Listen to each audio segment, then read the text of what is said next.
Okay, Peanut, break. Peanut, touch. Yes, good girl. Peanut, place. Yes, good girl, sit. Yes, good job. Peanut, look. Yes, it's hard to see with all that fur. It's hard to look. Good job. Good girl, Peanut. Okay, break.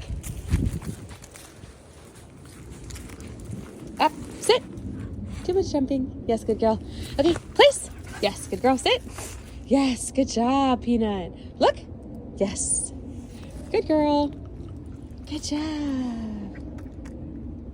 Okay, break. All right, this video is going over the place command, which is used to put Peanut in a specific location.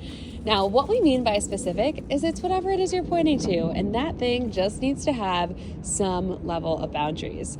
Now, we use elevated dog beds here because they create such nice, well-defined boundaries, given that they are up off the ground. However, anything with boundaries can be used. So that could be a regular dog bed, it could be a blanket, it could be a park bench, it could be the scale at the vet. The list goes on and on. So you can get really creative with this, but we just want to make sure we're not using the same dog bed in the same exact location, and that's the only time we're practicing place. Instead, if there is one dog bed that you know always is going to stay in the same spot in your living room or the office, you could assign that a new command like go to your bed. Just like go crate is go crate, it is not place.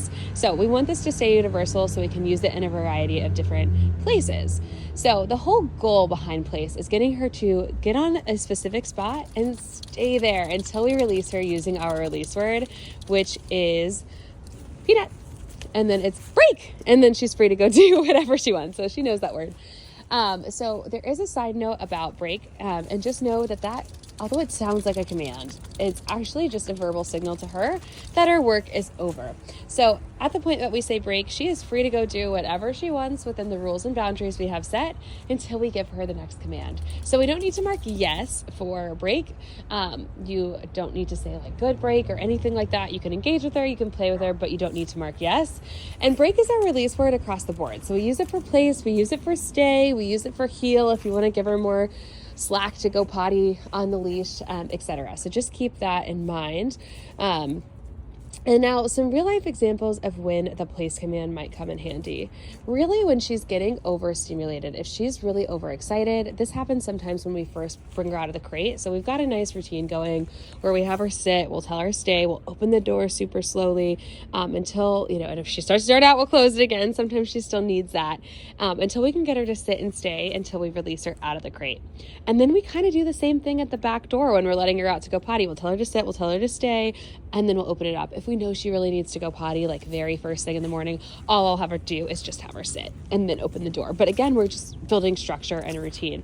Now, if she goes potty right away when we first go outside, wonderful. If not, if she's seeking attention, typically what I'll do is tell her to go place, have her be calm for a couple seconds. Again, just looking for that impulse control, and then we'll engage. All right, sorry, we got cut off. My phone storage was full, so I deleted a bunch of stuff. So hopefully we should be good to go for the rest of the videos.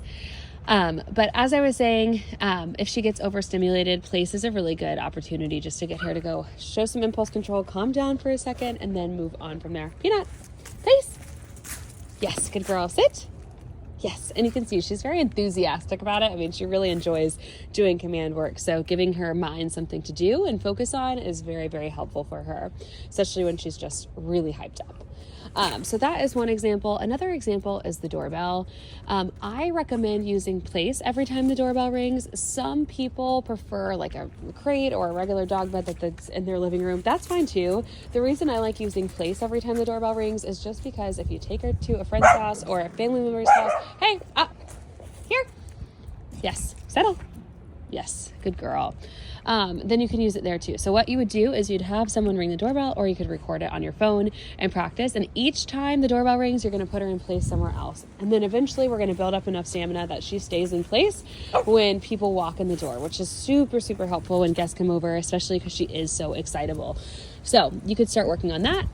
And then another example that I love to use is the scale at the vet, just because it can be a little tricky to get dogs on and off the scale at the vet. Really just on it. Off of it is usually no problem. But The reason being is it's just a little funky on their paws. It's metal. So place is a really good opportunity because we always have them sit and stay there until you release them. So it'll help the vet tech get a nice, accurate weight on her. But the first time we introduce something, so the very first time you're introducing something as place, you're going to just guide her on and off of it. So you're going to have her go up, and then you're going to have her go down, and then we're going to have her go up. We're just luring her here.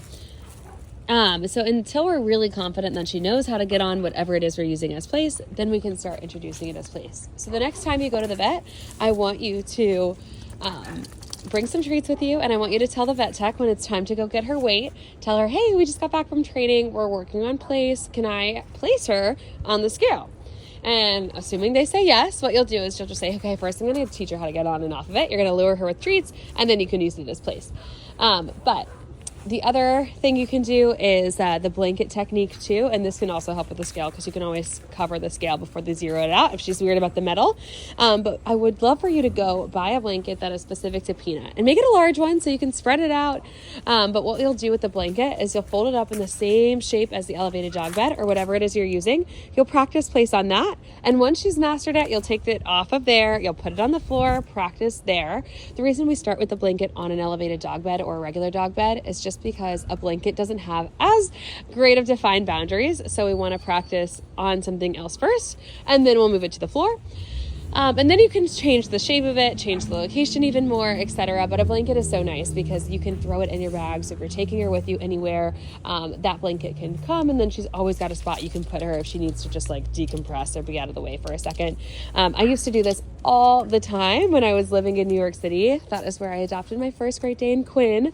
And I took her any place I possibly could because she was such a big dog and in a small apartment. And they're great apartment dogs, but still.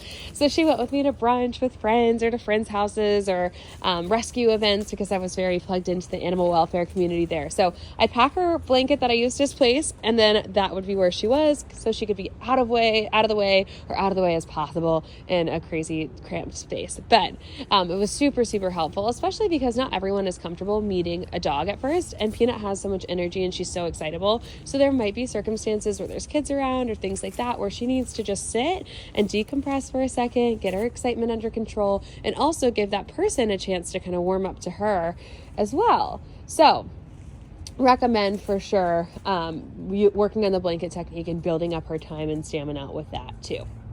All right, that is the place command. Please let me know if you have any questions.